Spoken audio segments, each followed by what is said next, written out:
Mails में या boys में मैस्टरबेशन इज नेचुरल। हस्तमैथुन गलत है, ये कहीं लिखो है, किसी ने कहो है।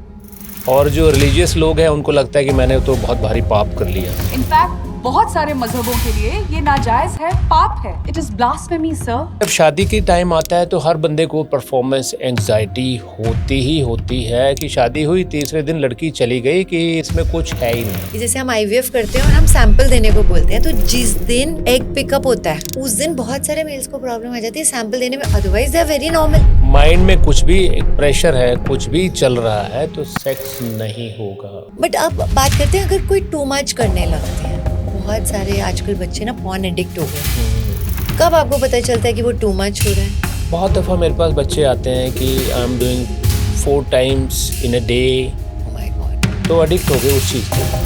अब अगर कोई हो ही गए हैं बच्चे पॉर्न देख देख के एडिक्ट, तो उनको क्या करना चाहिए फॉर डी एडिक्शन? हमारे इंडिया में बहुत सारे लोग ऐसे हैं कि कमजोरी आइए और हम उसका इलाज करते हैं। गारंटी हमारी जुबान है। सर ये सेल्फी लेता है पर तो वो उसको कहेगा कि तेरा तो शरीर में कुछ है ही नहीं, तू तो खोखला हो गया, तू किसी काम का ही नहीं है, तेरे को ये दवाई खानी है। क्या किया है तुमने?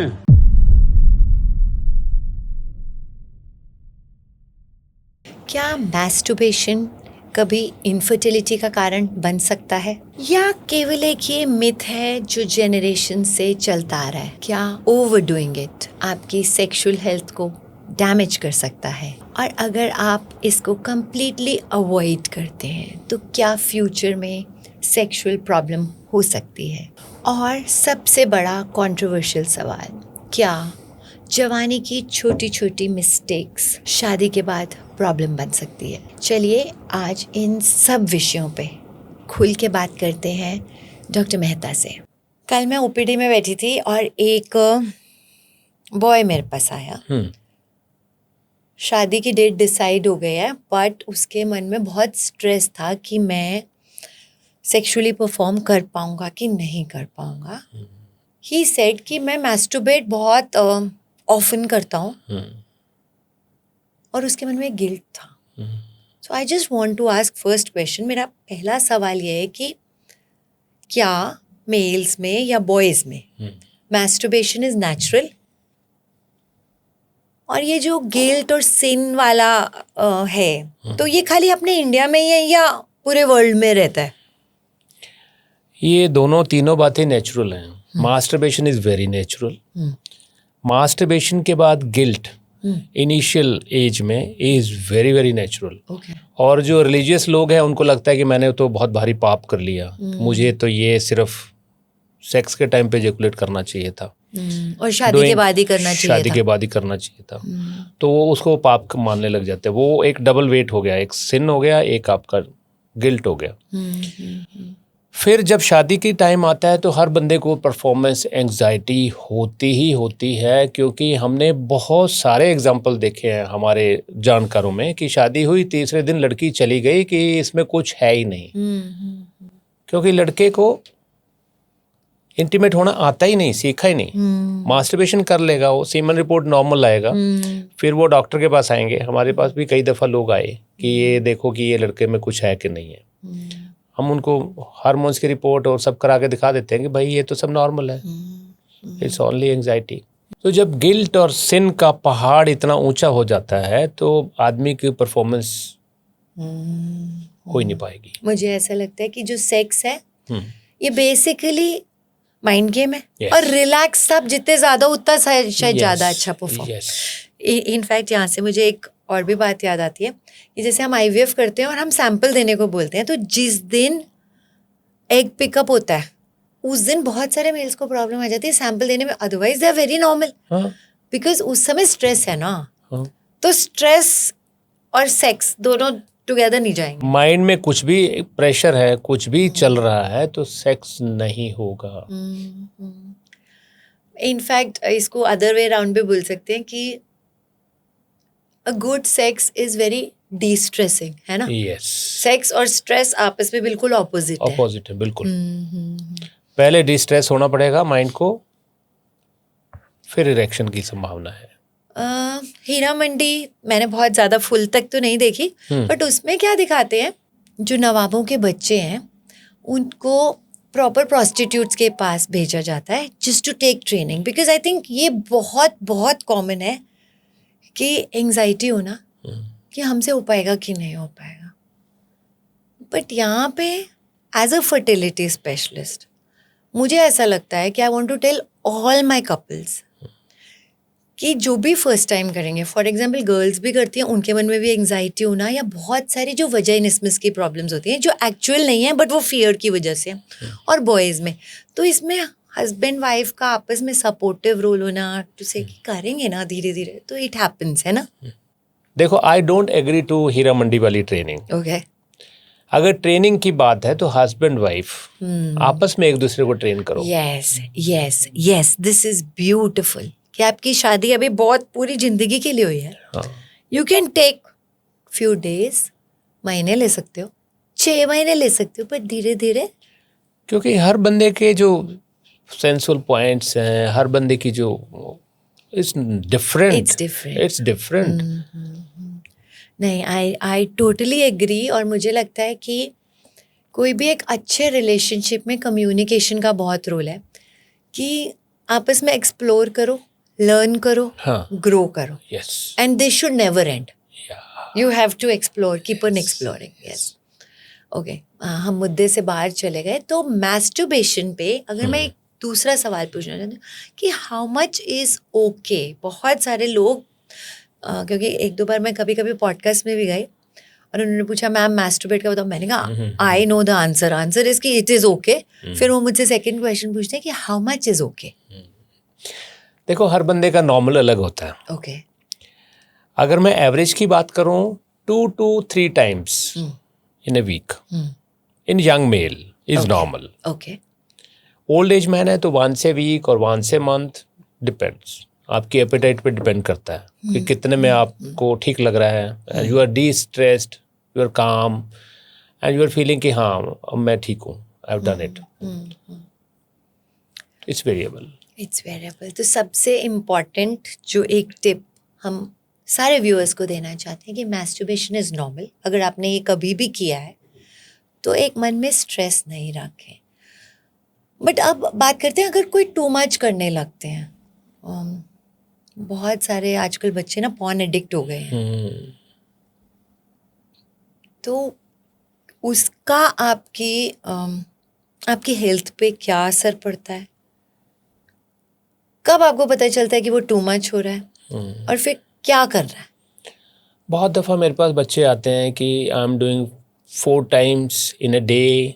Oh my God. मतलब पूरा दिन यही कर रहा है. So it's very bad. It's a kind of addiction. बिल्कुल. अब एडिक्शन तो कोई भी चीज़ का है तो वो ख़राब है. अब पॉर्न जब आप देखते हो तो आपका जो पॉर्न प्लस मास्टरबेशन का जब कॉम्बो बनता है ना, तो आपका जो डोपामिन का थ्रेशोल्ड है बहुत हाई चला जाता है. आपको डेली न्यू पॉर्न देखना है और आपको फिर इजैकुलेट करना है, फिर आपको बिल्कुल डिफरेंट पॉर्न देखना है. तो जब रियलिटी पे आप आते हो, जब मैरिज की बात आती है, जब कंज्यूमेशन ऑफ मैरिज या इंटीमेसी की बात आती है, तो दे फेल. कि उनका थ्रेशोल्ड बहुत हाई चला गया, उनसे इजैकुलेट होगा ही नहीं. वो अपने पार्टनर को कभी लाइक ही नहीं करेंगे. उनको लगेगा वही तरीका सही है, क्योंकि वो यूज टू दैट हो गए ना, उनके लिए नॉर्मल वो हो गया. तो एडिक्ट हो गए उस चीज़ के वो. अब अगर कोई हो ही गए हैं बच्चे पॉर्न देख देख के एडिक्ट, तो उनको क्या करना चाहिए फॉर डी एडिक्शन?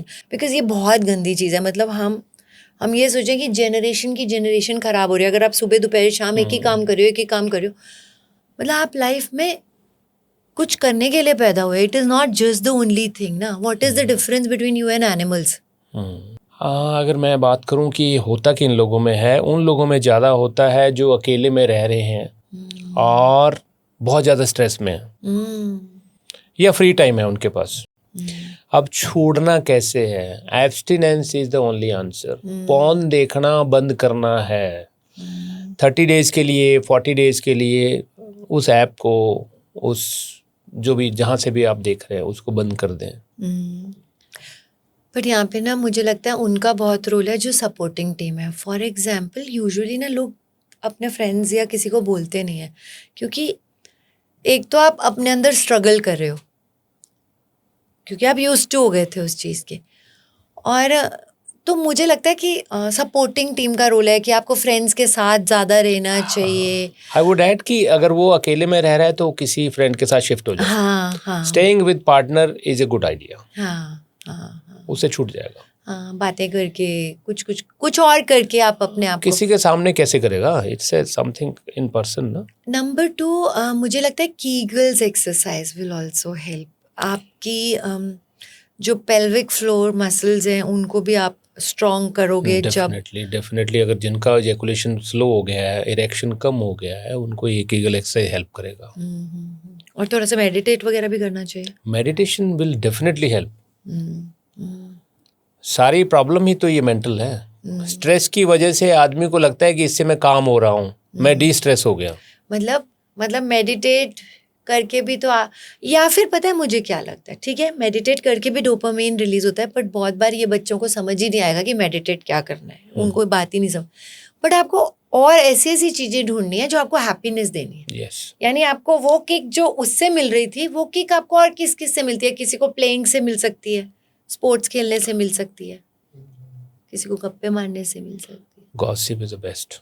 वो तो अपना अपना है, हर एक का एक कुछ अलग हो सकता है। हाँ। ओल्ड मैन क्या करें कि बहुत बार ऐसा होता है कि काफ़ी ओल्ड हो गए हो, बहुत बार वाइफ्स इंटरेस्ट ही नहीं ले रही हैं सेक्स पे और लड़के का मन कर रहा है। This is a very very common thing कि after a particular stage and age लड़कियां आके बोलती हैं कि I am not interested, but लड़कों की sexual drive is definitely different than girls.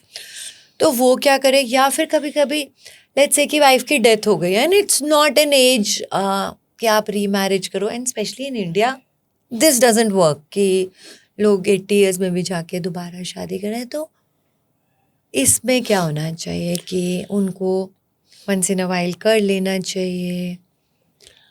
I would say masturbation eight any as is normal. Okay, अगर आपको करके गिल्ट फील नहीं हो रहा है, सिन फील नहीं हो रहा है, and you are feeling relaxed and calm, why not do it at any age. And how about the couples, मतलब जो हस्बैंड है और उसके पास वाइफ भी है, उसको करना चाहिए या नहीं?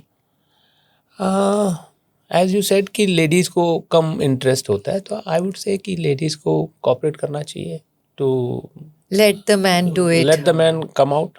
Okay, like at least he is calm and relax, मतलब क्योंकि destress it's a destressing thing. And appetite can be different for different people. मतलब हो सकता है मुझे सिर्फ एक पूड़ी खाने को मन करे, किसी को ज़्यादा कर सकता है। हमारे देश में एक कहावत है कि आदमी और घोड़ा कभी बूढ़ा नहीं होता। अच्छा तो 75 इयर्स के मेल्स तो मेरे पास आए हैं and who are actually doing, they are able to perform.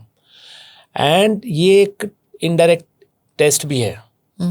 अगर किसी का प्रॉपर इरेक्शन हो रहा है, इजेकुलेशन हो रहा है, दैट सर्टिफाइज कि आपका इजेक्शन फ्रैक्शन हार्ट का नॉर्मल है। ओके, क्योंकि हार्ट के पंप से सारा पंप चलना है ना, ब्लड पंप वहाँ उसको पंप करके रख रहा है, उसमें ट्यूमनेस हो रहा है, इरेक्शन हो रहा है, तो that means your heart is okay.